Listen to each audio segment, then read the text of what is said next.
Sure, I only married into the throne, but I have all the real power around here. Yes, this is the latest fashion. I'm just here to narrate. Delivering dramatic news in Scene 2. I'm a true idealist, but can I lead a nation? I pulled a Napoleon.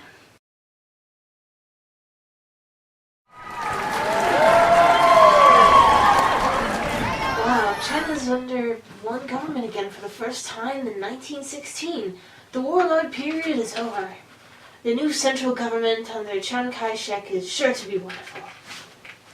Oh, so that's fun, but it's 1929 now. The emperors were overthrown years ago. None of us remember that. I remember that. So what does the celebration really mean? Back in the late 1800s, everything was different. Servant, does that official still refuse to agree with me? Yes, Empress Sichi. Poison him. Life has a dowager, Empress. If only it wasn't for those bothersome Western influences. The Opium Wars with Britain have brought in Western schools, technology, and manners of living. They think they're so much better than us because they're industrialized. This is so un-Chinese of us. If Chinese traditions fade away, my power as Empress fades, and we cannot have that. Empress, a report has come the rebellions have begun in northern provinces against the Westerners.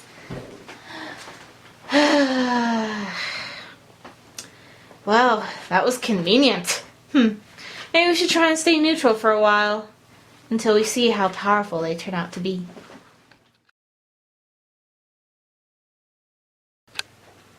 Empress, the rebels are approaching Beijing. This compromises our position. Quick, we must announce the support of them before they turn against us. Let's attack the Western presence in our fine land. Empress, the Western powers have invaded to stop the rebellion. The capital is surrounded. I must flee the city. Pack up all my belongings, servant. Empress, the Westerners have sent peace terms. This is humiliating. Still, this is my only chance to go back to the palace and keeping my power. I will stop the violence. This rebellion against the Western influence has failed, but it also has spread nationalism in China.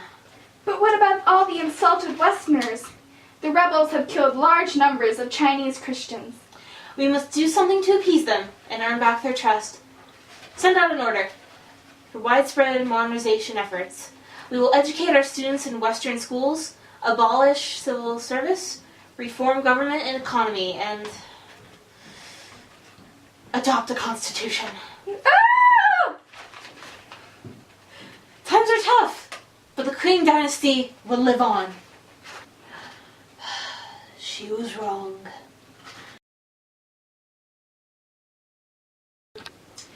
There was a new uprising forming, this time against the monarchy itself.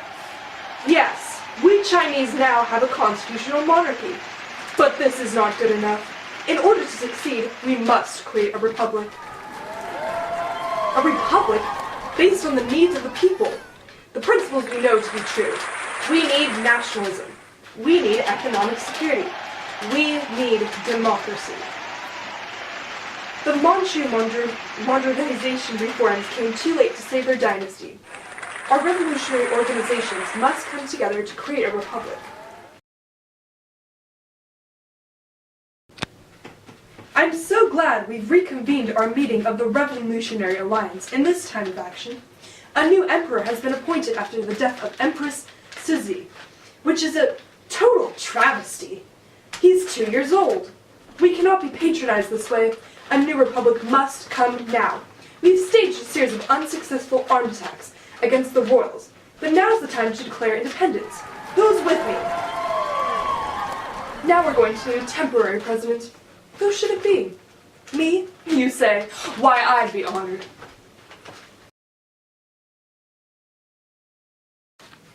Okay, this republic thing isn't going so well. I've resigned as president, and Yang Shikai, the commander of the uprising in the north, has taken my place. But the issues in that is the new republic that have failed to unify China. Also, Young, when you're taking too much power. Don't you mean dictator, Shikai? Yeah, I don't think the military is going to support you in that. Anyways, we've got foreign imperialism issues and warlords gaining power left and right. It's a good thing Young here is going to create a strong central government. Wahahaha! They've made me president, but what I really want is a new dynasty. What you say? Oh, that you only. Hello again, fellow revolutionaries. We are gathered here today to mourn the death of President Yang Shikai, and also the death of this republic. What were we thinking? Chaos is reigning. Power has fallen to the violent warlords. The economy has collapsed.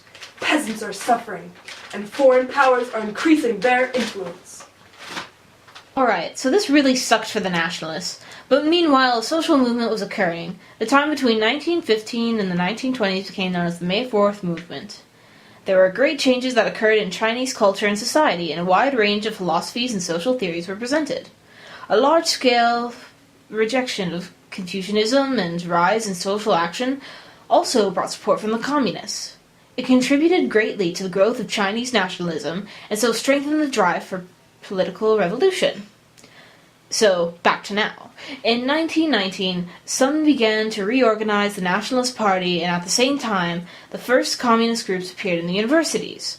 The Soviets, they intervened and persuaded the Chinese communists to join the Nationalist Party and to help carry out the revolution to regain the power from the northern warlords. The Nationalists then dramatically went against the communists and defeated the warlords.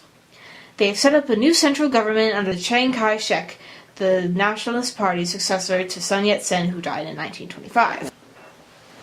Wow, that was somewhat boring, but also very informational. So because of all these turns of events, the nationalists and communists have gained power and the Chinese dynasties have ended. Whatever could this hold for the future?